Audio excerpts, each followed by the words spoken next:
ಸಮಸ್ಯೆ, ಮುಖ್ಯಮಂತ್ರಿಯ ಕುರ್ಚಿಯ ಸಮಸ್ಯೆ. ಅದಕ್ಕೆ ಹೆಚ್ಚಿನ ಸಮಯವನ್ನು ಉಪಮುಖ್ಯಮಂತ್ರಿ, ಮುಖ್ಯಮಂತ್ರಿ ಕೊಟ್ಟಿರೋದಷ್ಟೇ ಅಲ್ಲ, ಶಾಸಕರು ಸಹ ಕಾಂಗ್ರೆಸ್ನಲ್ಲಿ ಅದಕ್ಕೆ ಪ್ರಾಮುಖ್ಯತೆ ಕೊಟ್ಟೇನು ಹೋರಾಟ ಮಾಡ್ತಾ ಇದ್ದಾರೆ.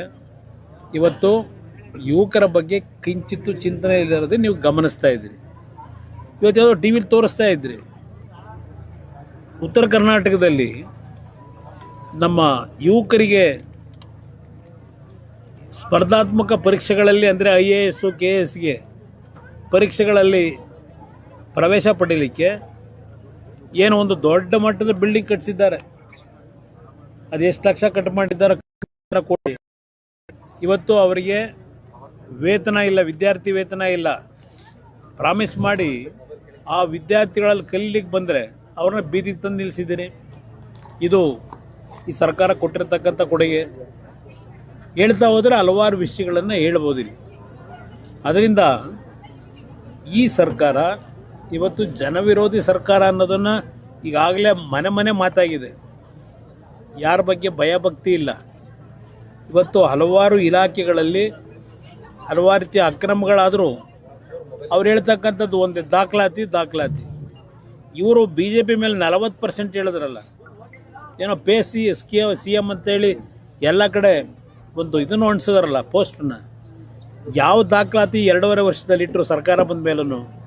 ಯಾರ ಮೇಲೆ ನೀವು ಆಕ್ಷನ್ ತಗೊಂಡ್ರಿ ಇಲ್ಲಿವರೆಗೆ? ಆ ಒಂದು 40% ಹೆಸರು ಹೇಳ್ಕೊಂಡೆ 136 ಸೀಟ್ ಗೆದ್ಕೊಂಬಂದ್ರಿ. ಈ ನಿಮ್ಮ ಬಗ್ಗೆ ವಿರೋಧ ಪಕ್ಷಗಳು ಮಾತಾಡೋದಿರಲಿ, ಇವತ್ತು ನಿರಂತರವಾಗಿ ನಡೀತಾ ಇದೆಯಲ್ಲ, ಯಾರು ಗುತ್ತಿಗೆದಾರರ ಸಂಘದ ಅಧ್ಯಕ್ಷ ಯಾರು ಮಾತಾಡ್ತಾವ್ರಲ್ಲ, ಅವ್ರು ಹೇಳ್ತಾರೆ ಸರ್ಕಾರ ಕ್ರಮ ತಗೊಳ್ಳೋದಾದರೆ ಶಾಸಕರಾದಿಯಾಗಿ ಯಾರು ಎಷ್ಟು ಪರ್ಸೆಂಟೇಜ್ ತಗೋತಾವ್ರೆ ಅದೆಲ್ಲ ಬೇಕಾದ್ರೆ ನಿಮ್ಮ ಮುಂದೆ ಇಡ್ತೀವಿ ಅಂತಾರೆ. ಇವತ್ತು ಸಿದ್ದರಾಮಯ್ಯನವರಿಗೆ ಆಡಳಿತದಲ್ಲಿ ಏನಾದರೂ ಪ್ರಾಮಾಣಿಕತೆಯನ್ನು ಉಳಿಸ್ಕೋಬೇಕು ಅನ್ನೋದಿದ್ರೆ, ದೇವರಾಜ ಅರಸು ಅವರು ಆಳದಂಥ ಅವಧಿನ ಮೀರಿಸಿ ಹೋಗ್ಬಿಟ್ರು ದಾಖಲೆ ನಿರ್ಮಾಣ ಅಂತ ಏನು ಹೇಳ್ತಾರೆ, ಅದು ದಾಖಲೆ ಅಲ್ಲ. ದಾಖಲೆ ಅಧಿಕಾರದಲ್ಲಿದ್ದಾಗ ಏನು ಮಾಡಿದ್ದೀರಿ, ಯಾವ ಜನರ ಸಮಸ್ಯೆಗಳಿಗೆ ಪರಿಹಾರ ಕೊಟ್ಟಿದ್ದೀರಿ, ಅದು ದಾಖಲೆಯಲ್ಲಿ ಉಳಿತಕ್ಕಂಥದ್ದು. ಎಷ್ಟು ದಿವಸ ಇದ್ದೆ ಅಂತಕ್ಕಂಥದ್ದು ಉಳಿಯೋದಿಲ್ಲ ಅನ್ನೋದನ್ನಾದರೂ ಅರ್ಥ ಮಾಡ್ಕೋಬೇಕು ಅವರು. ಅದರಿಂದ ಇವತ್ತು ಈ ಸರ್ಕಾರಕ್ಕೆ ಕಿಂಚಿತ್ತು ಜನತೆಯ ಬಗ್ಗೆ ಭಯಭಕ್ತಿ ಇದ್ದರೆ ಈ ಡ್ರಾಮಾಗಳನ್ನೆಲ್ಲ ಬಿಟ್ಟು ಒಂದು ಇನ್ನು ಮುಂದಿನ ಎರಡು ವರ್ಷವಾದರೂ ಸರಿಯಾದ ರೀತಿ ಆಡಳಿತ ಕೊಡಿ ಅಂತಕ್ಕಂಥದ್ದನ್ನು ಆಗ್ರಹ ಮಾಡ್ತೀವಿ. ಕುರ್ಚಿಕೋದ್ರೆ ಇನ್ನೂ ಸಹ ಮುಂದುವರೆದಿದೆ. ಅದ್ರ ಜೊತೆ ಪತ್ರವನ್ನು ಬರೆದಿದ್ದಾರೆ ಶಾಸಕರು, 30ಕ್ಕೂ ಹೆಚ್ಚು ಶಾಸಕರು. ಯಾರಿಗೆ ಪತ್ರ ಬರೆದಿದ್ದಾರೆ, ಯಾರಿಗೆ ಸೇರಿದೆ ಅದು ಹಾಗಂತ ಹೇಳ್ತಾರೆ. ಹೈಕಮಾಂಡ್ ಇದೆಯಾ? ನನಗೇನೋ ಹೈಕಮಾಂಡ್ ಈಗ ಈ ಪಕ್ಷ ಮಾಡ್ತಿರೋ ಕತೆ ನೋಡಿದಾಗ ನಡೀತಾ ಇರೋದು ಹೈಕಮಾಂಡ್ ಇದೆ ಅಂತಕ್ಕಂಥದ್ದು ನನಗೇನೋ ಅನುಮಾನ ಇದೆ. ಈಗ ಹೊಸದೊಂದು ವಿಚಾರ ಚರ್ಚೆ ಆಗ್ತದೆ ಸರ್, ಪರಮೇಶ್ವರ್ ಅವರಿಗೆ CM ಕೊಡಬೇಕು, ದಲಿತ CM ಅವ್ರು ಮಾಡಬೇಕು. ಅಲ್ಲಿ ಕುರ್ಚಿ ಉಳಿಸ್ಕೊಳ್ಳಿಕ್ಕೆ ಒಂದೊಂದು ಹೆಸರನ್ನ ಮುಂದೆ ಬಿಡ್ತಾ ಇದ್ದಾರೆ. ಕುರ್ಚಿ ಉಳಿಸ್ಕೊಳ್ತಕ್ಕಂಥ ನಿಟ್ಟಲ್ಲಿ ಒಂದೊಂದು ಹೆಸರುಗಳು ಬರ್ತಾ ಇದೆ. ಬಹುಶಃ ಅದು ಯಾವುದು ಕಾರ್ಯರೂಪಕ್ಕೆ ಬರ್ತಕ್ಕಂಥದ್ದಲ್ಲ, ಒಂದು ಡ್ರಾಮಾ ನೋಡಿ ಅಂತೇಳಿ ಪರದೆ ಮೇಲೆ ಡ್ರಾಮಾ ಮಾಡಿದಾಗ ಕೂತಿದ್ದಾರೆ. ಸರಿ, DK ಶಿವಕುಮಾರ್ ಅವರು ಗ್ಯಾರಂಟಿನ ಬರ್ಡನ್ ಅಂತಾರೆ ಸರ್. ಸಿದ್ದರಾಮಯ್ಯ ಅದಕ್ಕೆ ಹೇಳಿದೆ, ಅವ್ರು ಎಲ್ಲರಿಗೂ ಗೊತ್ತು. ದೇಶಪಾಂಡೆ ಅವ್ರು ಏನು ಹೇಳಿದ್ರು, ರಾಯರೆಡ್ಡಿ ಮೊದಲೇನು ಹೇಳಿದರು, ಎಲ್ಲರೂ ಅದನ್ನೇ ಹೇಳಿದ್ದಾನೆ. ಈಗ ಅವರಿಗೆ ಜ್ಞಾನೋದಯ ಆಗಿದೆಯಾ ಬರ್ಡನ್ ಸರ್ಕಾರಕ್ಕೆ ಅಂತೇಳಿ? ಅದೇ ದುಡ್ಡನ್ನು ಕ್ಯಾಪಿಟಲ್ ಇನ್ವೆಸ್ಟ್ಮೆಂಟ್ಗೆ ಹಾಕಿದರೆ ಎಷ್ಟು ಸ್ಕೂಲ್ಗಳು, ಎಷ್ಟು ಆಸ್ಪತ್ರೆಗಳಲ್ಲಿ ಸಮಸ್ಯೆಗಳಿದೆ, ಎಷ್ಟು ಕೆಲಸ ಆಗೋದು. ಈಗ ಆಸ್ಪತ್ರೆಗಳಲ್ಲೂ ಸಹ ಔಷಧಿ ಇಲ್ಲ. ನಿಮಗೆ ಔಷಧಿ ಇದ್ರೂ ಡೇಟ್ ಎಕ್ಸ್ಪೈರ್ ಆಗಿರೋ ಔಷಧಿ ಕೊಡ್ತಾ ಇದ್ದೀರಿ. ಇದು ನಡೀತಾ ಇರೋದು ಇಲ್ಲಿ ಈ ರಾಜ್ಯದಲ್ಲಿ. ಜನಗಳ ಜೊತೆ ಅವ್ರು ಬದುಕಿದ್ದು ಭಕ್ತಿ ಇಲ್ಲ ಇವರಿಗೆ. BJP MLA ಕೆಲವೊಂದು ಆಡಿಯೋಗಳು ತುಂಬಾ ಓಡಾಡ್ತಿದ್ದಾವೆ. ಅದು ನನಗೆ ಅಷ್ಟು ಗೊತ್ತಿಲ್ಲ, ಅವ್ರ ಪರಿಚಯನೂ ನನಗೆ ಅಷ್ಟೊಂದು ಆತ್ಮೀಯವಾಗಿ ಏನಿಲ್ಲ. BJP ಶಾಸಕರು ಏನು ಮೊನ್ನೆ ಒಂದು ಘಟನೆ ನಡೆದಿದೆ, ಷಡ್ಯಂತ್ರ ನಡೆದಿರ್ತಕ್ಕಂಥದ್ದು ನಿಜವೇ ಆಗಿದ್ರೆ ಎಂತೆಂಥ ತನಿಖೆಗಳು ನಡೆಸಿದ್ರು. ಅವ್ರ SIT ಭಾಳ ಅತ್ಯಂತ ಅದ್ಭುತವಾಗಿ ಕೆಲಸ ಮಾಡ್ತಕ್ಕಂಥ SIT.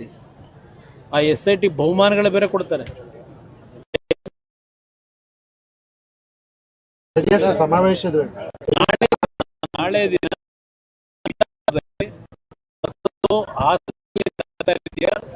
ಸಮಾವೇಶ ಬಿಜಾಪುರದಲ್ಲಿ, 8ನೇ ತಾರೀಕು ಬೆಂಗಳೂರು ನಗರದಲ್ಲೂ ಸಹ ಈ ಒಂದು ಬೆಳ್ಳಿ ಹಬ್ಬದ ಆಚರಣೆಯ ಕಾರ್ಯಕ್ರಮ ಅಲ್ಲೂ ದೊಡ್ಡ ಮಟ್ಟದಲ್ಲಿ ನಡೀತಕ್ಕಂಥದ್ದಕ್ಕೆ ಈಗಾಗಲೇ ಸಿದ್ಧತೆ ನಡೀತದೆ. ಸರಿ, ಎಲ್ಲೇ ಹೋದ್ರು ಕುಮಾರಸ್ವಾಮಿ ಅವರು ಮುಂದಿನ ಮುಖ್ಯಮಂತ್ರಿ ಅಂತ ಜನ ಹೇಳ್ತಾರೆ. ರಾಜ್ಯ ರಾಜಕೀಯಕ್ಕೆ ಅತಿ ಶೀಘ್ರದಲ್ಲಿ ಬರ್ತೀರಾ ಅಂತ ನಾನು ಈ ಒಂದು ಸಂದರ್ಭದಲ್ಲಿ ಈಗಾಗಲೇ ಹಲವಾರು ಬಾರಿ ಹೇಳಿದ್ದೀನಿ, ನಾನು ಮುಖ್ಯಮಂತ್ರಿ ಆಗ್ತಕ್ಕಂಥದ್ದು ಮುಖ್ಯ ಅಲ್ಲ, ನನ್ನ ಜನರ ಬದುಕನ್ನು ಸರಿಪಡಿಸಬೇಕು.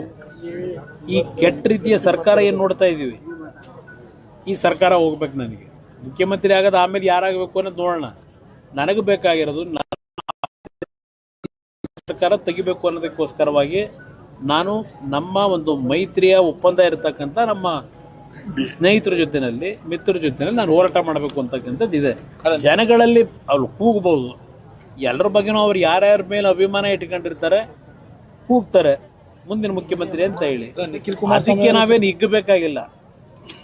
ನಮ್ಮ ಹಣೆಯಲ್ಲಿ ಏನು ಬರೆದಿರ್ತದೆ ನಮ್ಮ ಕೈಲಿಲ್ಲ. ಯಾವುದೋ ಒಂದು ಶಕ್ತಿ ನಮ್ಮನ್ನು ಆಡಿಸ್ತದೆ. ಅದರಿಂದ ನಮ್ಮ ಕರ್ತವ್ಯ ನಾವು ಮಾಡಬೇಕಷ್ಟೇ, ಫಲ ದೇವರಿಗೆ ಬಿಡಬೇಕು. ಲೋಕಲ್ ಬಾಡಿ ಎಲೆಕ್ಷನ್ ಅಲ್ಲಿ ಮೈತ್ರಿ ಸಂಬಂಧಪಟ್ಟಂಗೆ ಮತ್ತೆ ಮಾತುಕತೆ ಇಂಗಿತ ವ್ಯಕ್ತಪಡಿಸಿದ್ದಾರೆ. ಇಲ್ಲ, ಇನ್ನೂ ನಾವು ಯಾವುದೇ ಮಾತುಕತೆ ಮಾಡಿಲ್ಲ.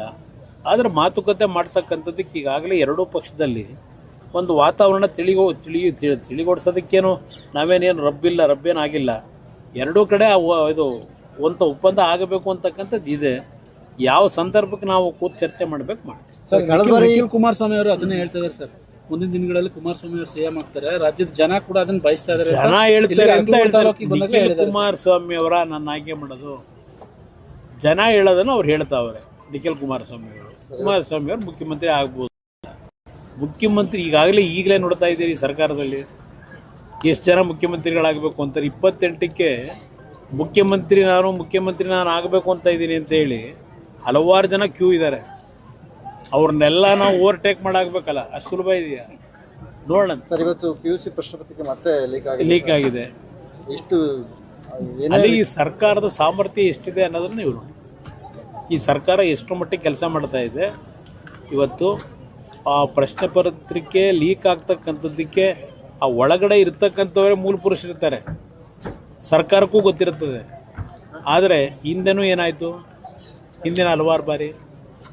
ಸದ್ಯ ನಾನು ಮುಖ್ಯಮಂತ್ರಿ ಆಗಿದ್ದಂಥ ಸಂದರ್ಭ 2 ಬಾರಿ ಕಮಿಷನ್ ಯಾರೂ ಹೇಳಲಿಲ್ಲ, ಕುಮಾರಸ್ವಾಮಿ ತಗೋತಾನೆ ಅಂತ ಹೇಳಿ.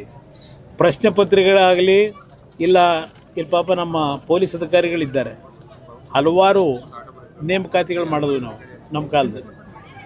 ಯಾವುದೂ ಸಹ ಎಲ್ಲೂ ಸಹ ಹಣದ ವ್ಯವಹಾರಗಳಾಯಿತು ಅಂತಕ್ಕಂಥದ್ದು ಇಲ್ಲ, ಪ್ರಶ್ನೆ ಪತ್ರಿಕೆ ಲೀಕ್ ಮಾಡಿದ್ರು ಅಂತಕ್ಕಂಥದ್ದಾಗಲಿ ನನ್ನ ಕಾಲದಲ್ಲಿ ಸದ್ಯಕ್ಕೆ ಯಾವುದೂ ಆಗಲಿಲ್ಲ. ಅದು ನಾನು ಯಾವ ರೀತಿ ಆಡಳಿತ ಕೊಟ್ಟೆ ಅಂತಕ್ಕಂಥದ್ದು ನಾಳಿನ ಜನ ತಿಳ್ಕೊತಾರೆ ಅಂತ ನನ್ನ ಅಭಿಪ್ರಾಯ. ಜೆಪಿ ತಾಲೂಕು ಚುನಾವಣೆ ಸರ್ ವಿಳಂಬ ಆಗ್ತಲೇ ಇದೆ. ಇಲ್ಲ, ಈಗ ಆದೇಶದ ಈಗ ಆಗಿದೆ ನೋಡಿ, ಏನು ಮಾಡ್ತೀವಿ ನೀವು ಫೇಸ್ ಮಾಡಕ್ಕೆ ರೆಡಿ ಇದ್ದೀರಾ? ನಾವು ಸಿದ್ಧ ಇದೀವಿ, ಅಲ್ಲ ಅದಕ್ಕೆ ರೆಡಿ ಮಾಡ್ತೇನೆ. Thank you brother. ಏನು